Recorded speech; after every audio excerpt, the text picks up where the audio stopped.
Assalamualaikum warahmatullahi wabarakatuh.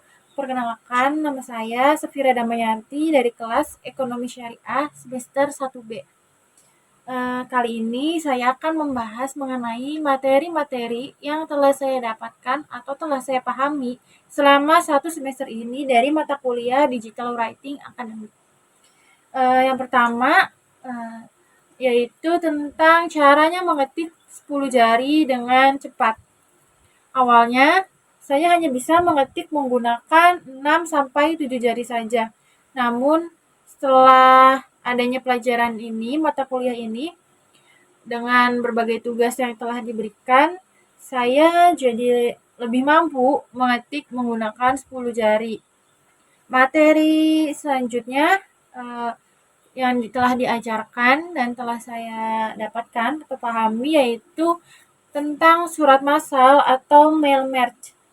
Dari pelajaran ini itu sangat berguna bagi saya, terutama untuk bekerja sehari-hari yang biasanya saya suka membuat surat tugas atau untuk perjanjian itu PKWT.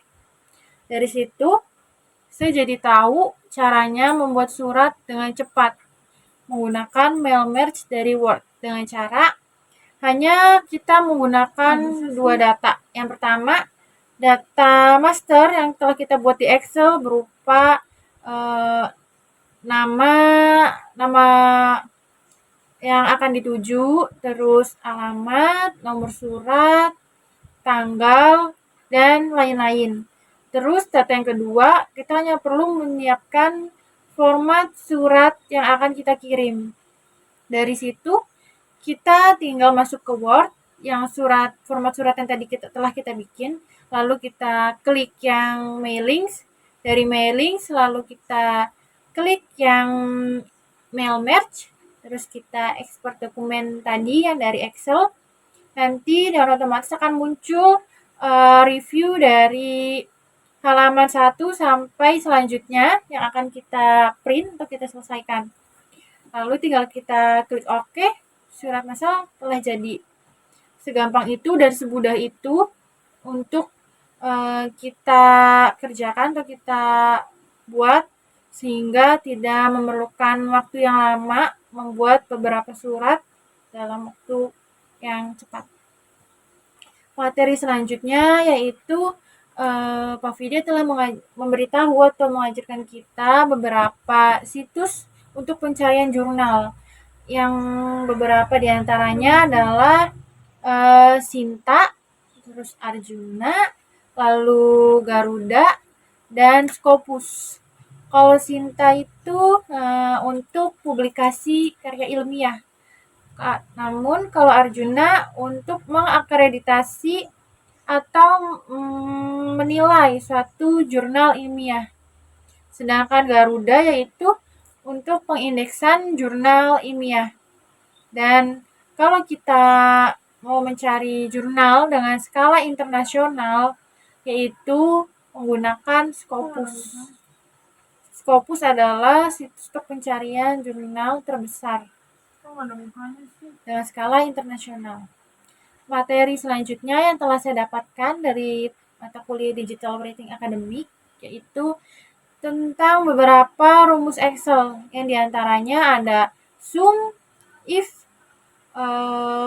VLOOKUP, HLOOKUP, lalu max, min, dan average.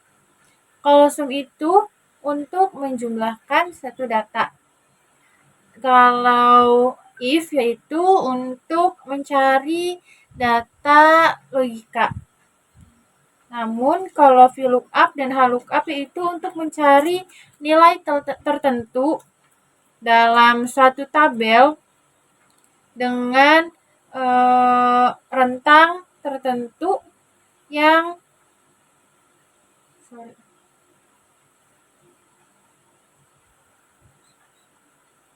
sedangkan untuk VLOOKUP dan HLOOKUP yaitu untuk mencari suatu nilai tertentu dalam tabel atau rentang data berdasarkan kriteria tertentu. Bedanya kalau VLOOKUP itu tabelnya berbentuk vertikal, namun Kalau lookup itu berbentuk horizontal. Rumus untuk selanjutnya yang telah saya pahami adalah rumus untuk max, min, dan average. Ketiganya itu hampir mirip-mirip. Namun bedanya kalau max itu untuk mencari data atau nilai yang paling tertinggi. Namun kalau min itu data atau nilai yang paling terendah.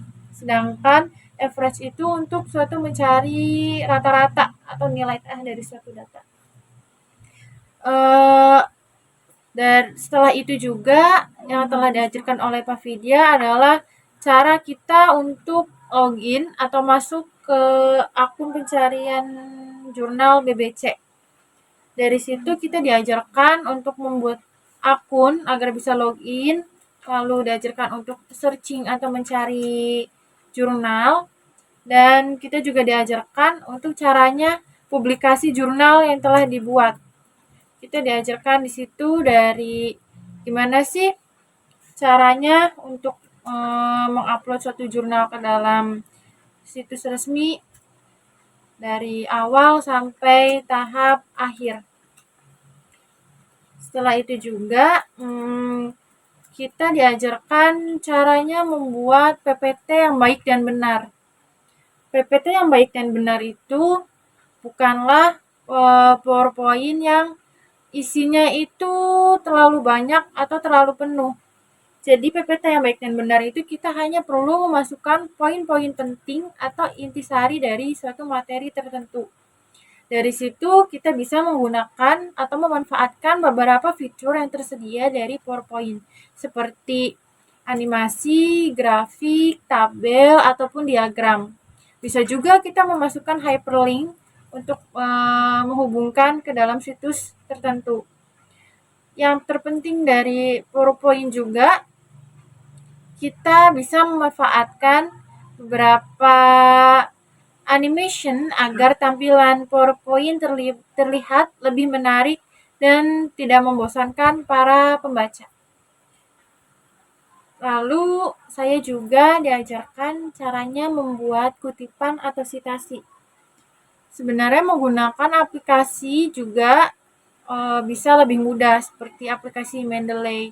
Namun untuk kita mahasiswa yang pemula baru di semester 1 ini, ada cara yang lebih mudah itu menggunakan Word.